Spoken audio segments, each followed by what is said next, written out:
কে স্বাগত জানাচ্ছি। আমি আজকে আপনাদের সঙ্গে দুইটি বিষয় নিয়ে এবং এই দুইটি উপায় নিয়ে আলোচনা করব। যাদের বয়স হয়ে যাচ্ছে কিন্তু এখনো পর্যন্ত বিয়ে হচ্ছে না, বিয়ের কোনো খবরাখবর পাচ্ছেন না, আবার এদিকে আপনাদের অনেকেরই চাকরির বয়স চলে যাচ্ছে, দীর্ঘদিন পড়ালেখা শেষ করে বেকার অবস্থায় বসে আছেন, চাকরি হচ্ছে না। আমি আজকে আপনাদেরকে দুইটি বিষয় নিয়ে আপনাদেরকে আমি দুটি উপায় এবং দুটি করণীয় কি বলে দেব।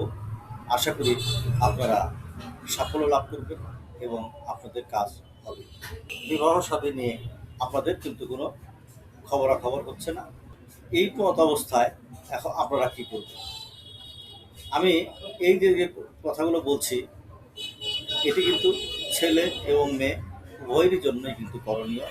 এখানে ছেলেদের জন্য আলাদা বা মেয়েদের জন্য আলাদা তা কিন্তু নয়।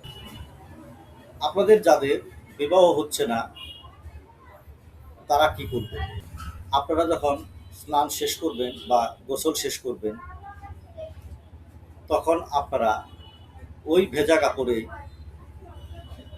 সূর্যের দিকে কিছুক্ষণ তাকিয়ে থাকবেন বা সূর্যের দিকে কিছুক্ষণ মুখ করে দাঁড়িয়ে থাকবেন।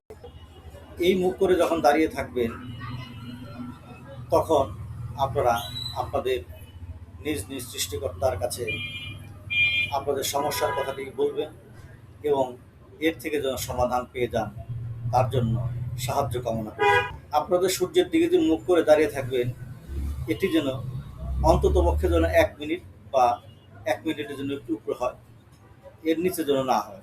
আপনাদেরকে সহজ সরল একটি উপায়ের কথা বললাম বা টোটকার কথা বললাম।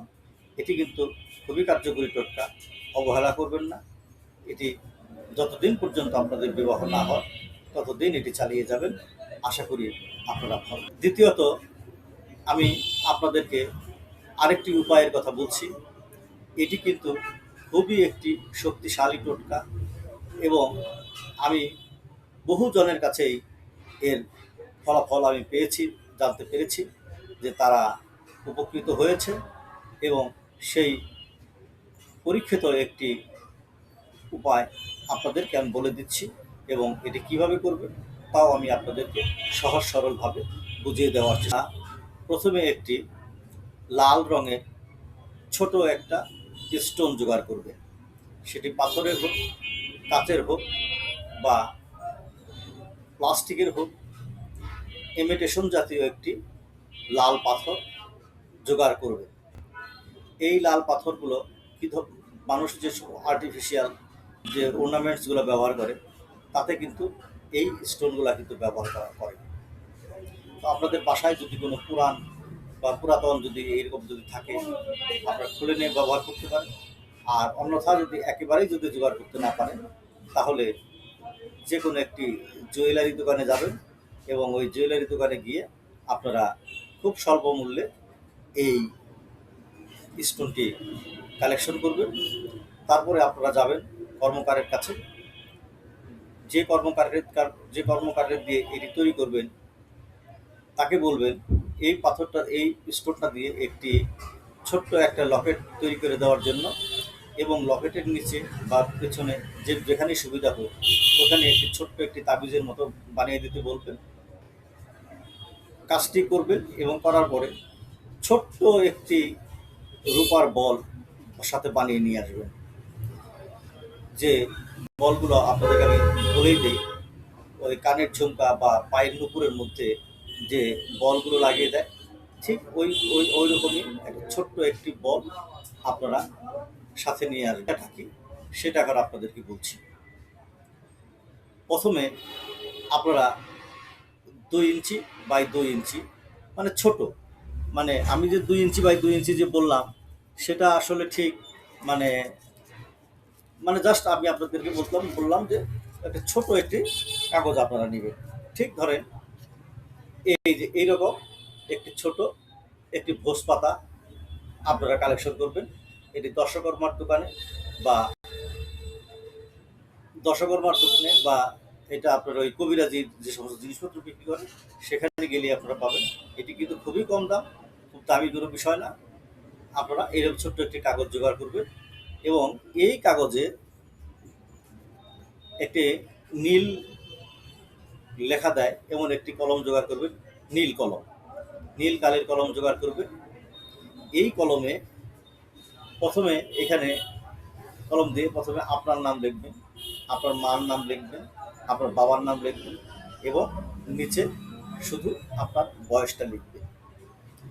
তারপরে আপনারা বলটা যে বলটা নিয়ে এসেছেন সেই বলটা এর মধ্যে রেখে এরকম মুসরানি দিয়ে ছোট্ট একটি পুটলির মতো করে আপনারা যে লকেটটা বানিয়ে নিয়ে এসেছেন সেই লকেটের যে তাবিজটা আছে সেই তাবিজের ভিতরে এটি ভরে দিন। ভরে দিয়ে অথবা যা হোক কিছু একটা দিয়ে ওইটা মুখটা আটকে দিবেন। আটকে দেওয়ার পরে এই তাবিজটা আপনারা বা লকেটটা আপনারা একটি গোপন জায়গায় রেখে দিবেন, সেটাতে যেন আপনার হাত ছাড়া যেন আর কারোর জন্য হাত না পড়ে এবং এটি যেন কেউ যেন না ধরে। ঠিক যখন সন্ধ্যা হয়ে যাবে, মানে সূর্যাস্ত হয়ে যাবে, ঠিক সূর্যাস্ত হয়ে যাওয়ার পরে আপনারা সামান্য একটু লবণ মিশিয়ে সেই লবণ জলে স্নান করবেন বা গোসল করবেন, করে আপনারা শুদ্ধ হবেন, পবিত্র হবেন। শুদ্ধ বস্ত্রে, শুদ্ধ অবস্থায়, পবিত্র অবস্থায় ওই যে লকেটটা আপনারা তৈরি করে রেখেছিলেন সেই লকেটটি আপনারা সবুজ রঙের সুতা দিয়ে গলায় ঝুলাবেন এবং এটা যেন একটু ঝুলে থাকে, এই বুক পরিমাণ এই পর্যন্ত যেন ঝুলে সেই পরিমাণ আপনারা এটিকে ঝুলাবেন এবং ঝুলিয়ে পড়বেন। আপনি যে রাত্রিতে এই কাজটি করলেন, আপনারা আর সারা রাত্রি কোনো তেল, মাছ, মাংস, রসুন, পেঁয়াজ, ভাত, রুটি এই সমস্ত কোনো খাবারই আর খাবেন না। একান্তই যদি আপনাদের কিছু খাওয়ার ইচ্ছা হয় তাহলে শুধু ফলমূল, পানি, চা এগুলি শুধু খেতে পারবেন, অন্য কোনো কিছু আর খেতে পারবেন না। তারপর আপনারা কি করবেন, যখন রাত্রিতে আপনারা যখন ঘুমিয়ে পড়বেন, ঘুমিয়ে পড়ার পরে পরের দিন সকালবেলা যখন আপনারা কাজে বের হবেন বা স্কুল কলেজে যাবেন বা যে যেখানে যাবেন, যাওয়ার সময় পথে মধ্যে যে একটি গরিব মানুষ বা ভিখারি পাবেন তাকে 11 টাকা, 21 টাকা, 31 টাকা, 41 টাকা, 51 টাকা এরকম 1 টাকা যুক্ত টাকা পয়সা ওই গরিবটাকে দান করে দেবে। কিন্তু খুবই আসলে শক্তিশালী একটি টোটকার বিষয়। তো আপনারা এই বিষয়টি করার ফলে আপনাদের যত জাদু টোনাই থাকুক, বান থাকুক, যত ধরনের বাধাই থাকুক, যত গ্রহগত বিপত্তি থাকুক, যে যত সমস্যায় থাকুক বা কেউ যদি আপনাদের বিবাহ যদি আটকে রেখে থাকে, তাই যেইভাবে থাকে যেটাই থাকুক, এই বাধা কিন্তু সমস্ত কিন্তু বাধা বিপত্তি অতিক্রম করেই সমস্ত কিছু শেষ হয়ে গেলে দিয়েই কিন্তু আপনার বিবাহটা কিন্তু হয়ে যাবে। কোনো বিশ্বাস রাখবেন এবং এটি করবেন। বয়স শেষ হয়ে যাচ্ছে, দীর্ঘদিন যাবৎ পড়ালেখা শেষ করে বেকার অবস্থায় বসে আছেন, যাদের চাকরি হওয়ার কোনো সম্ভাবনাই দেখা যাচ্ছে না বা কোথায় চাকরি অনেক জায়গায় দরখাস্ত করে রেখেছেন, তারও কোনো উত্তর পাচ্ছেন না, এরকম যারা আছেন তারা, আমি এখন যে নিয়মটা বলছি তারা এই নিয়মটি পালন করবেন। আপনারা প্রথমে একটি নির্জন স্থান বেছে নেবেন, যেখানে শুধু আপনি একাই থাকবেন, আশপাশে কেউ যেন না থাকে, বা আপনার ঘরেও যদি করেন তাহলে আপনার ঘরে আপনি একাই করবেন, অন্য যারা আছে তাদেরকে সরে যেতে বলবেন বা তারা যখন না থাকে তখন আপনি এই কাজটি করবেন। প্রথমে আপনারা A4 সাইজের একটি কাগজ বেছে নেবেন। এরকম A4 সাইজের একটি কাগজ আপনারা নেবেন, A4 সাইজের একটি কাগজ আপনারা নেবেন এবং এই কাগজ নেবেন, আর একটি কলম নেবেন, যে কলমে কালি নাই, কালি ছাড়া একটি কলম নেবেন। তো প্রথমে আপনারা কি করবেন, এই কাগজের, এই যে কাগজের এইখান থেকে লেখা শুরু করবেন, এখান থেকে লেখা শুরু করবেন। প্রথমে প্রথমে আপনার নাম লিখবেন এবং আপনার পূর্ণ নাম লিখবেন। আপনি আপনার খাতা কলমে বা আপনার সার্টিফিকেটে বা আপনার যে নামটি আপনি ব্যবহার করেন সেই নামটি আপনি লিখবেন। অফিসিয়াল যে নামটি আছে সেই নামটি আপনি লিখবেন এবং আপনার নামের নিচের পরেই আপনি আপনার ঠিকানাটা লিখবেন। যে ঠিকানাটা আপনি থাকেন বা যে ঠিকানায় আপনার চিঠিপত্র আসে সেই ঠিকানাটা আপনারা লিখবেন।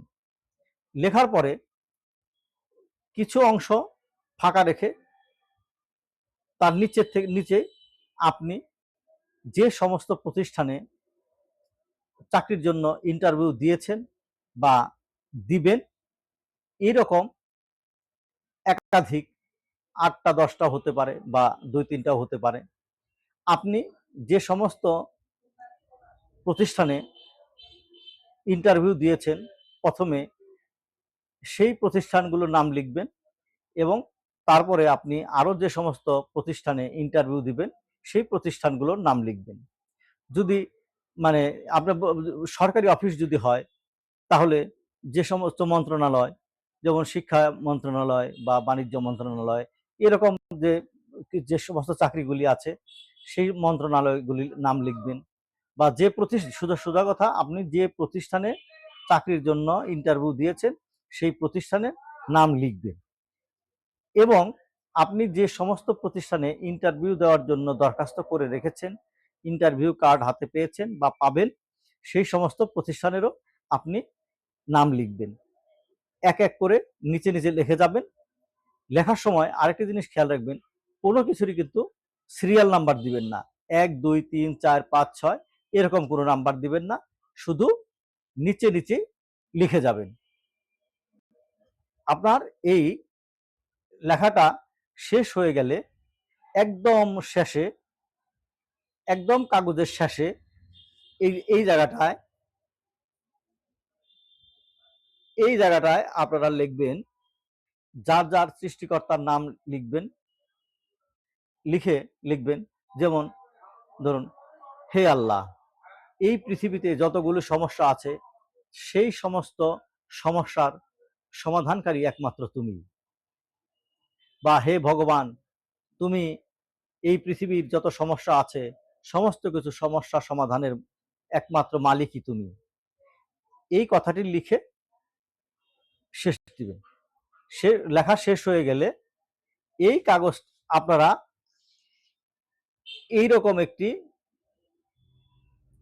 এইরকম একটি গোল পয়সা নেবেন। গোল পয়সা, এরকম একটি গোল পয়সা সংগ্রহ করবেন।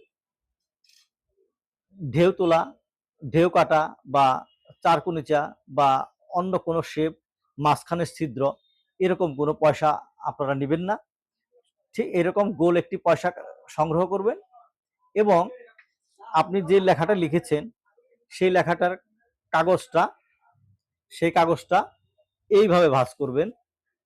এইভাবে একটা ভাঁজ দিবেন এবং তারপরে এইরকম একটা ভাঁজ দিবেন।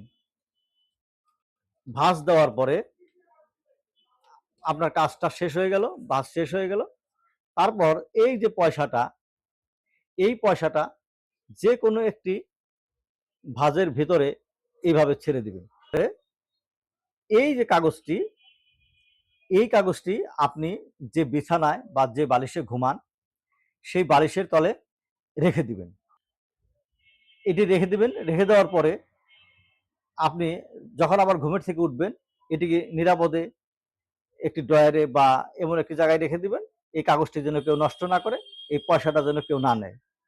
তো এরকম আপনার যতদিন পর্যন্ত আপনার চাকরি না হচ্ছে ততদিন পর্যন্ত আপনি এইভাবে এই কাগজটি আপনি বালিশের তলে রেখে ঘুমাবেন।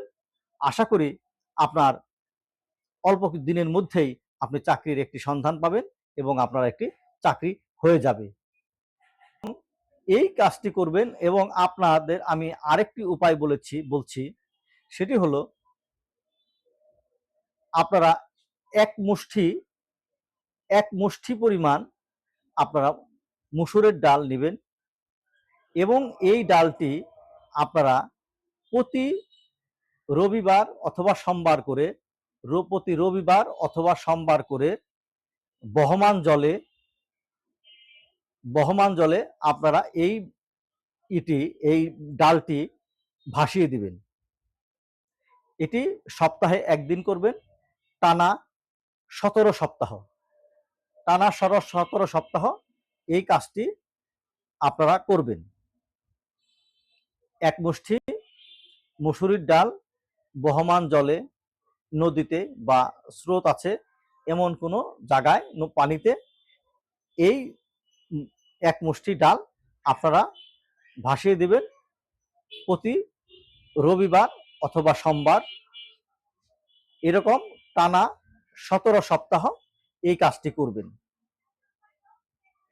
আর আপনারা আরেকটি কাজ করবেন, সেটি হচ্ছে প্রতিদিন সকালবেলা পাখিকে আটা দিয়ে তৈরি রুটি অথবা চাল প্রতিদিন সকালবেলা খেতে দিবেন। আশা করি আপনাদের সমস্যাগুলি সমাধান হয়ে যাবে। যদি আমার কথাগুলো বুঝতে আপনাদের কোনো সমস্যা হয় তাহলে আমাকে কমেন্ট করবেন, আমি আপনাদেরকে উত্তর দেব এবং আপনাদেরকে আমি বুঝিয়ে দেওয়ার চেষ্টা করব। তো সবাই ভালো থাকবেন, আবার দেখা হবে পরের কোনো ভিডিওতে।